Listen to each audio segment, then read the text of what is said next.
Pickleball enthusiast Tim Ringgold has experienced 21 concussions, the latest after a rough airplane landing this past May. So with few answers and worsening symptoms, he received a life-changing referral that has him all the way back. Chris Hayrie has more. Hometown Hero, sponsored by Rotolo Chevrolet. How long have you been playing pickleball? 3 years now.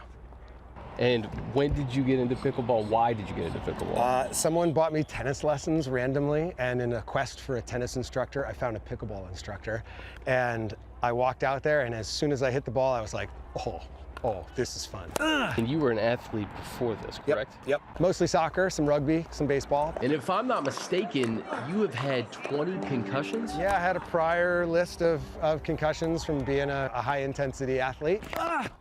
And so concussions are cumulative, and it takes less and less to get subsequent concussions. In May, I just was involved in the worst landing. When the plane landed, people screamed, and instantly my neck snapped, and I felt the electricity in my head. I tried to walk off the plane, and I collapsed in first class, and they took me to the emergency room. With each subsequent concussion for me, the physical health and the mental health symptoms get worse. So with this concussion, I faced depression, suicidal ideation. For 8 weeks, I thought about taking my own life, and I've never felt that before. And I knew that's the injury. During those 8 weeks, Tim, how do you live? I work in mental health, so luckily I understood what was happening to me physically. And I have a beautiful family, and every night we walk our dogs after dinner, and every night on the walk, that voice would kick in, and I would have to do battle with it, and I would say, no, look around you. You got a beautiful life. This is machinery. This is not real. You just cannot listen to that voice.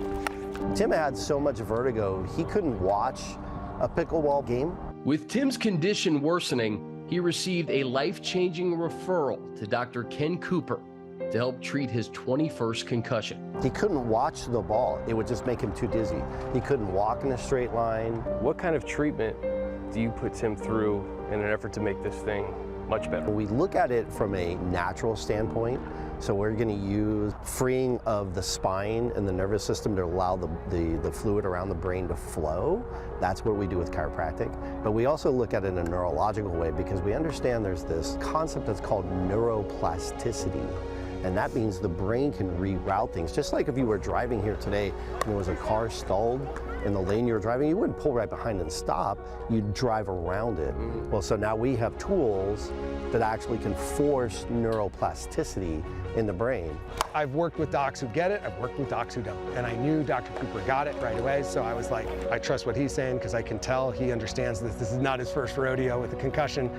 So I was like, let's go. For 8 weeks solid, I was doing rehab 2 to 5 hours a day, 7 days a week, trying to heal my brain. When did you know you were getting back to the regular Tim? So I was on the table at Cooperstown, and Dr. Moses adjusts me, and it was like the lights came back on. No joke. No joke. It was like ding. It was an accumulation of a bunch of different things that we were doing together with nutrition and with lasers, but it was that particular adjustment where everything came back online. Yeah, let's go. And I couldn't believe how good I felt. And since that day, have you felt like you? I'm back. And what's great about pickleball is it's such an inclusive community. Just this morning, I saw people here, Tim, you're back. Are you back? I'm back. And it's so great to be able to say that.